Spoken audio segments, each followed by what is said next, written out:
And that is where we are now. The instrument has been roughed out to the edges, and now I can go for the final shape that I want. Now what I tend to do is, a lot of people will use a template, for example, and they've got a carve template that they use, and they go down using a template to get to the right carve. I do this by eye, because I've done so many of these, really, and you sort of know what you want. High area, and that's going to be the sort of edge, and I want to undercut under there, so we're coming up to the edge of the binding. Now what you could do, and what I tend to do, is lay in a point that I want to get to with a gouge. We go across, and I'm using the number 10 in this case.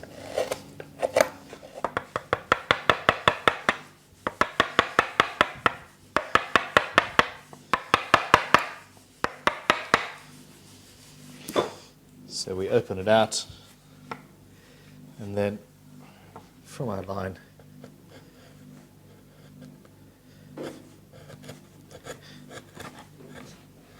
just go down a little bit. Now this is actually cross-grained here. I'm only going this way to make this line. For the rest of the carving, I'm going to be going across the grain, and it makes it much, much easier. And you really have to have razor-sharp chisels and gouges for this sort of work.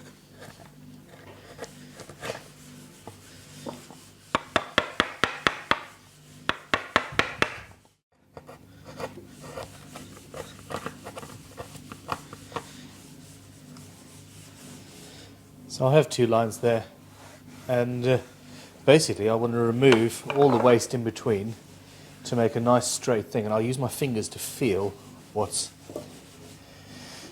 happening. So again, I'm going to hog away some of the waste with the number 10.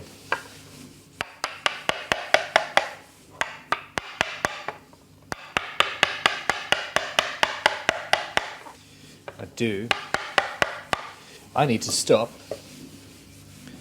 It looks sharp, but it's starting to feel a bit iffy. So I'm going to need to stop and sharpen it at some point soon.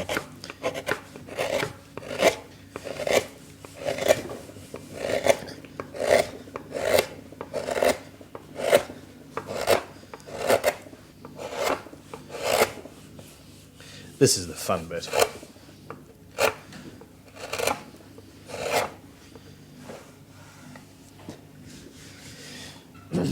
The issue is the grain. Now, I'm probably going to end up cutting at 45 degrees here.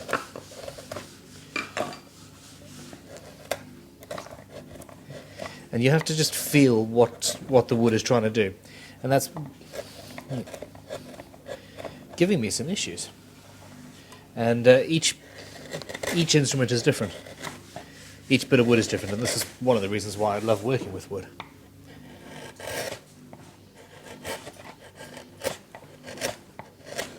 The smaller shavings you take, the more control you have.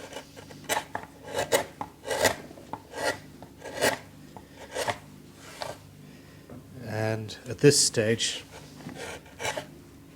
we're starting to want to take small shavings, because this is the actual carving rather than removing loads of material.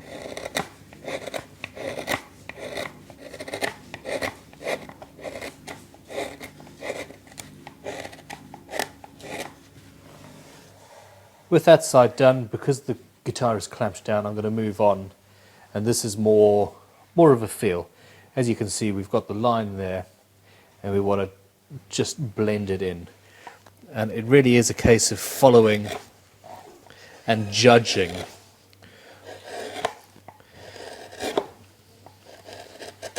where we are. So take long, small shavings, long thin shavings off.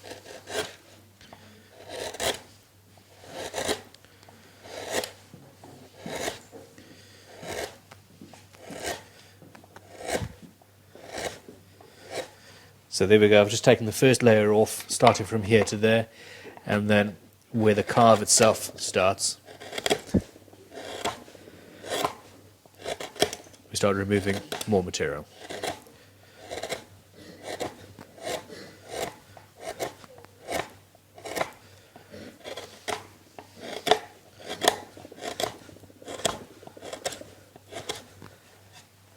And as a case of blending it over, remember this is still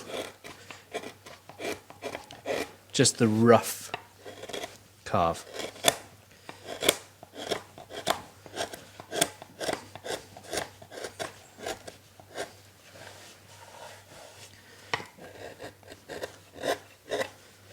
If we want to tidy it up, you want to go to a gouge with a much smoother, smaller radius.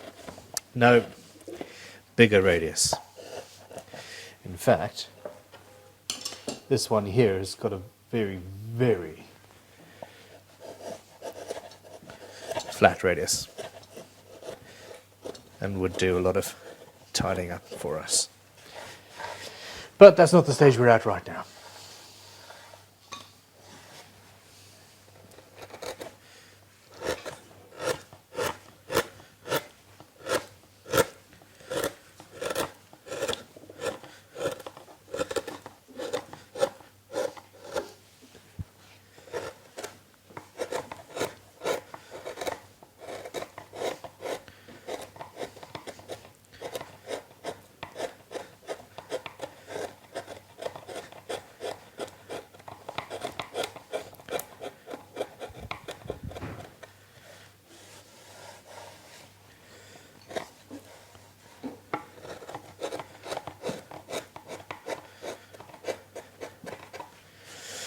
Okay, it's been several weeks since I've sharpened these, and they've had some seriously good use.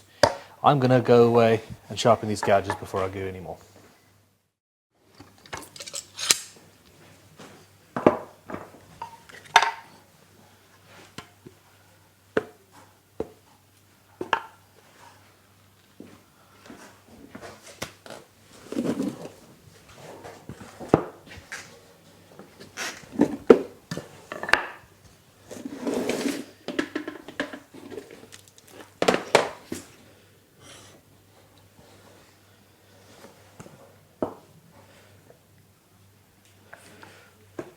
Use water stones to start with. If you want to see an in-depth video on how to sharpen gouges, we do have one already out. Essentially, I'm taking the edge off.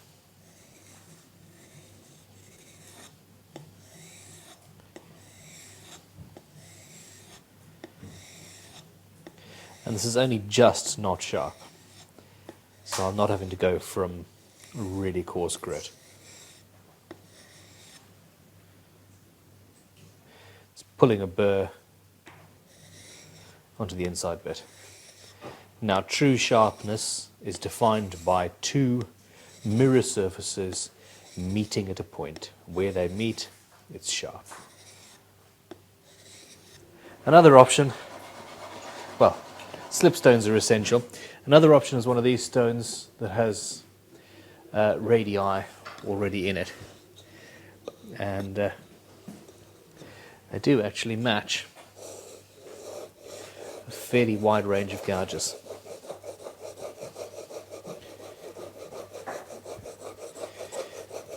This is easier.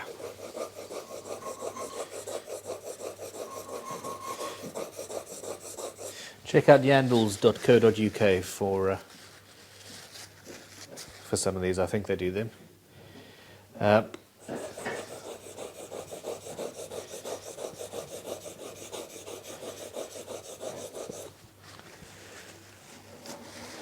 So basically, do that, putting a burr on there, and then you go in with your slipstone.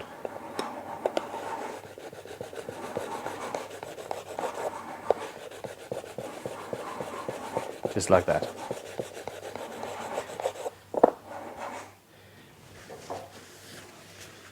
And that's now putting a burr on the other side, and vice versa.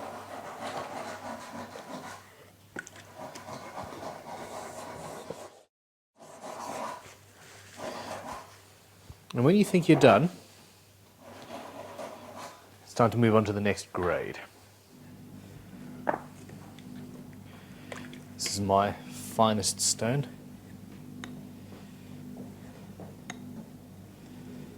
Don't leave it in the same place. You don't want to create gouges in your waterstones.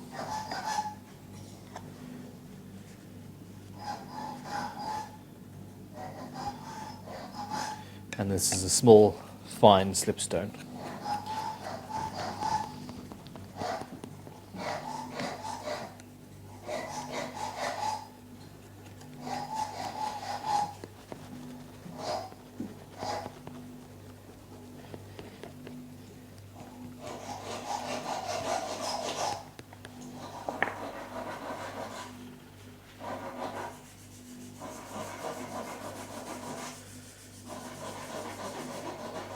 Started to come together.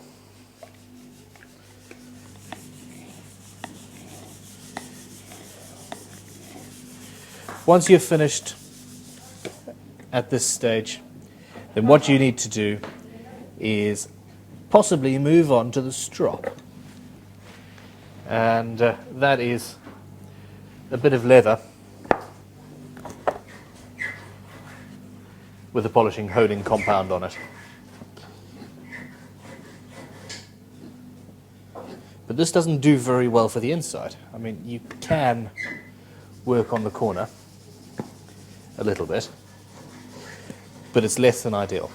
I mean, that is now sharp enough, really, to do what we want. However, I like to take it one step further. The trick is to get a lump of softish wood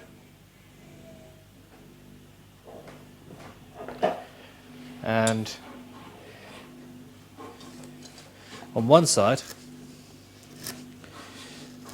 this gouge is now sharp.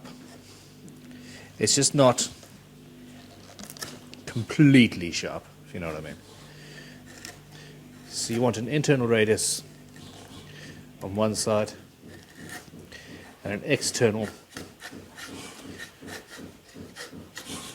on the other. And then get yourself some chrome, if you can squeeze it out. This is Autosol chrome polish. And we've just made ourselves a custom polishing jig specifically for this blade. And you do the same thing that you would do with the stones. You're turning over a micro burr like this. And the end result is going to be absolute precision, sharpness. Two polished surfaces meeting at a point means properly sharp. A little bit of cleaning. And that is an absolute razor edge. You can actually, that's giving me a mirror finish inside there. Onto the next gouge. So after a little bit of work, here you can see just how shiny and perfect the edges are. Let's try and get it so you can actually see. Oh, it's almost impossible filming shiny surfaces. Anyhow, all four of these are now ready. The wonderful thing about Ashley Isles chisels and gouges is the steel is so good, it keeps the edge much longer than average. These have been going for, well, one or two of them has actually been sharpened from the factory and used quite considerably. And only now am I needing to do any work myself. Back we come. We've already got our curve here. We need to make another one in there, but I just want to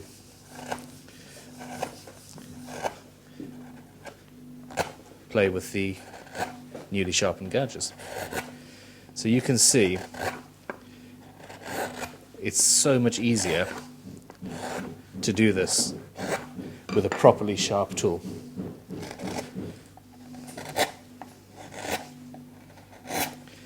And the finish that I'm getting,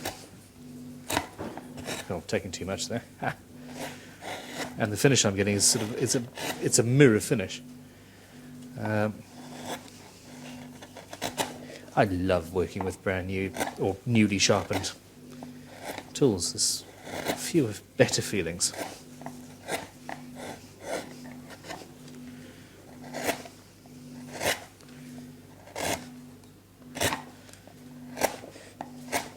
Anyway, I'm going to do this other side and we'll catch up with you in a little while.